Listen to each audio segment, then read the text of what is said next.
자, 이어서 저희 다음 발표도 만나보도록 하겠습니다. 투자 전략에 인공지능이 더해지고 또 자본시장이 온체인으로 옮겨진다면 어떤 세상이 펼쳐질까요?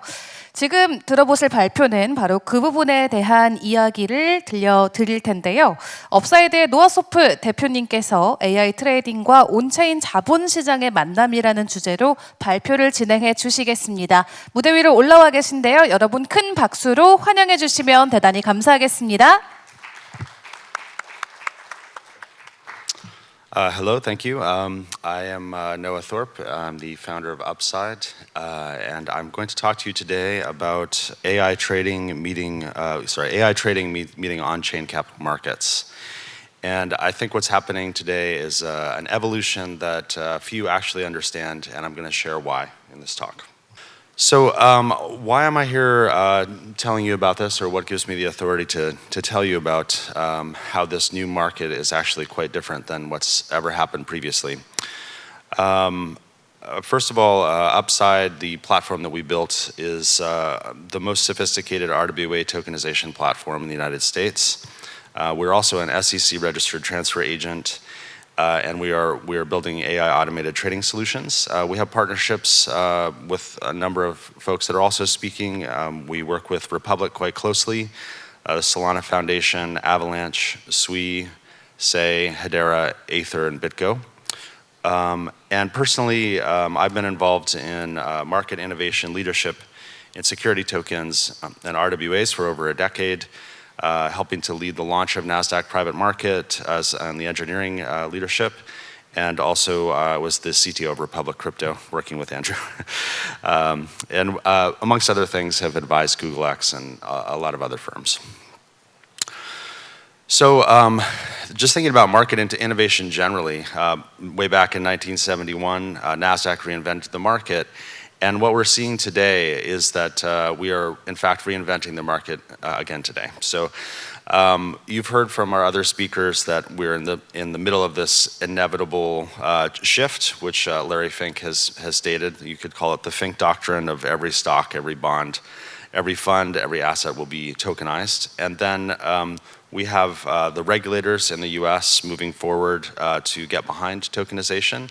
And we have landmark deals happening like the ones that Andrew mentioned at Republic with SpaceX and Hamilton Lane and many others. And so this, this is just getting started. We're headed towards this $10 trillion market cap, and where we are today is at about $30 billion. I keep revising this slide every 1 to 2 months. It was 20 billion just a few months ago, and at the beginning of the year, I think it was about 16 billion. So this acceleration is very real. I keep reducing this from 500x to 333x and lower. So this is actually quite a rapidly growing market. But there is a problem, and that problem is that RWAs today are actually quite illiquid. And the reason for this is that the market is quite fragmented by siloed architectures. And so the types of siloing that we're seeing are fragmented standards, and these occur across different blockchains being not interoperable with each other yet, or even the same standards being launched on the same chains.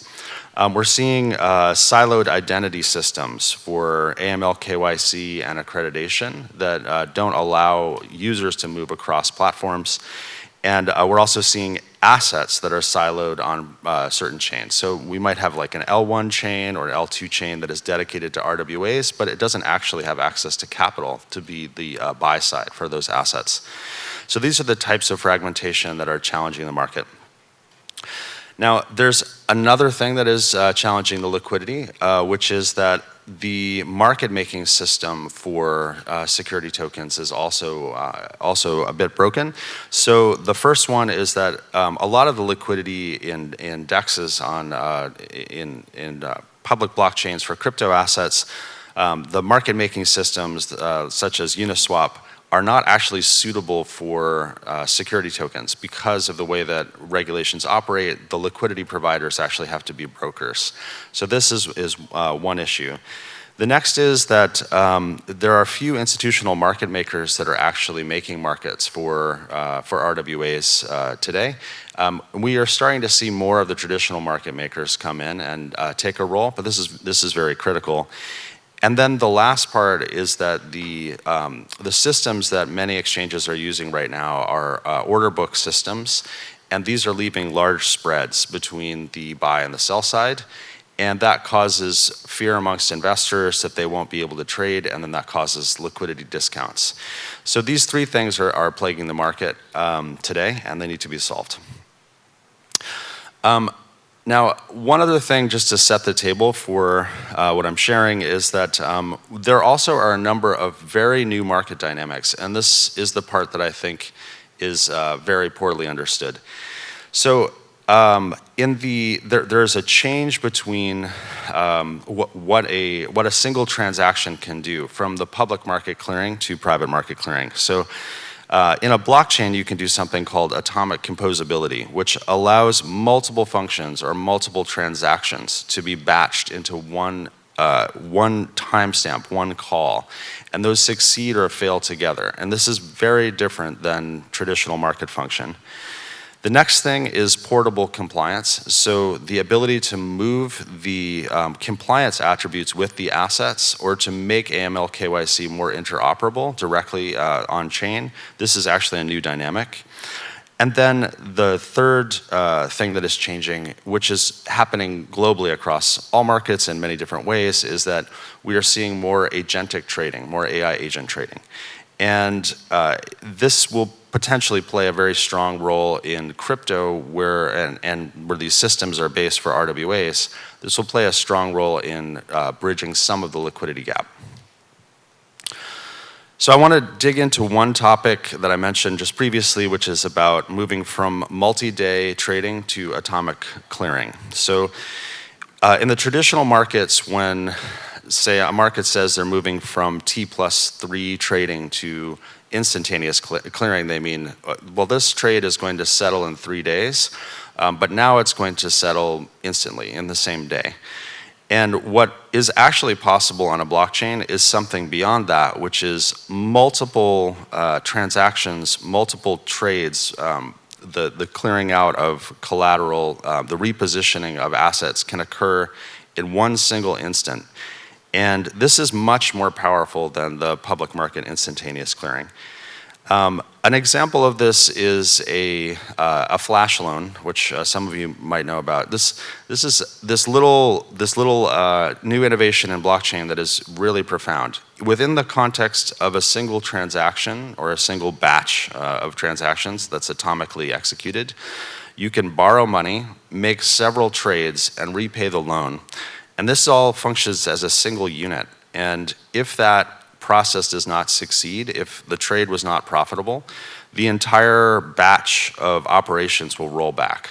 So this means that someone can have an extreme amount of leverage but take on zero risk. So these are the kinds of changes that we're starting to see on blockchain marketplaces. The next thing to talk about that's very new is composability.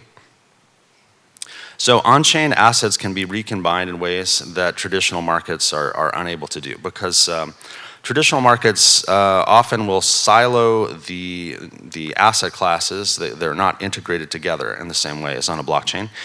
So what we are seeing more and more of is direct capital recombination on-chain. So you can borrow an RWA, use it as collateral for something else, take out a loan on top of your wrapped Bitcoin, continually wrap Bitcoin to gain more leverage. All of these are compositions between smart contracts that are on-chain, and because of the atomic transactions, these become safe in a way that they were not previously able to become safe. The next thing about this is that it creates a certain kind of deterministic state on-chain, and that deterministic state we know exactly what's happening right now, who owns what. It's all instantaneously cleared. We're not waiting for anything to clear over multiple days or to check the validity of the underlying collateral, et cetera. That this becomes very easy for AI to actually reason about. So we have this advanced reasoning capability when interacting with blockchain markets, whereas the public markets are actually more opaque.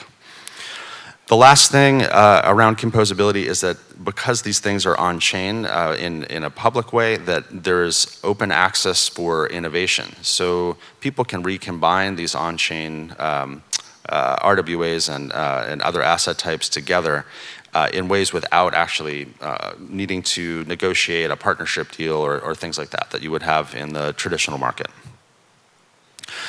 And I'll just leave you with like one big idea, which is sort of a future direction that I think that we'll see. I don't think this is super near term, but I think that in the future we're actually going to start to see regulation as code. So initially we had in crypto this idea that code could be law, that the software itself would be the legal jurisdiction. We didn't really see that play out very well. And very shortly after that, we started to see law as code. These are smart contracts where someone takes a legal contract and they convert it into software. And this is kind of like a bottom-up representation of the legal system executed in software. And looking at this trajectory, what we could see long-term is that regulation can become more deterministic and actually can become more like an API that can be called in the context of a transaction instantaneously to make determinations about whether a transaction should be processed or not. And I think that we will start to see some regulators moving in the direction of providing code. I think some of this will actually come in new jurisdictions or smaller jurisdictions, such as in network states. So another key, kind of back to the current state of affairs, a key player inside of the composability of breaking down silos between different centralized venues and issuers and investors, a key intermediary is the blockchain transfer agent. And so what blockchain transfer agents are able to do is to facilitate portable compliance. Transfer agent in the US terms is a regulated record keeper of ownership, issuance, and transfers. And the issuer is required, if they're doing a certain number of transactions, it's very wise for them to have a transfer agent, and many people will use similar transfer agents. So these become a natural mediator between regulators, real-world asset data, and crypto exchanges. And this is where we're going to start to see portable identity and portable transfer rules emerge that can be moved across different issuers and different venues. Another thing that is changing is actually when we move the assets from the public markets on chain, we are seeing the metaphors of DeFi being applied to public market assets and to more traditional assets. So we're seeing the use of different primitives that are inside of DeFi used, such as vaults and staking and flash loans and restaking. It turns out that these are a part of the underlying operating system of blockchains, and that they make sense to users that are engaging in that way. So we're also seeing this like repackaging. At the same time, there is more direct access to some of the underlying aspects of businesses that were previously too difficult to directly sell. So things like GPU compute becoming as easy to trade as NVIDIA shares creates this investing dynamic where one needs to understand whether they want to directly invest in compute or in a particular data center, or if they want to more broadly invest into NVIDIA shares. And finally, because we have AI for rapid analysis, these environments are going to become more legible and more understandable, because this is actually a very complex environment. It is good timing that AI will help investors to level up and become better at trading in these environments. The overall view is that we are moving from an era in the blockchain world from these more centralized systems that I think of as like liquidity dams to a decentralized ocean of liquidity. And that's coming from the portable identity standards, the atomic composability of these transactions, and the interaction with AI agents that are going to drive additional liquidity. This philosophy that I just shared with you is the underlying philosophy of Upside OS, which is my company, and our goal is to unify on-chain capital markets. We do real-world assets on-chain with the SEC registered transfer agent, and we also do AI trading solutions using these on-chain metaphors like smart vaults that have access to underlying automated trading, AI terminals, and things of this like. So that's what I have to share with you. It's a pleasure to be here with you in Korea, and I'm excited to build the future of markets with all of you.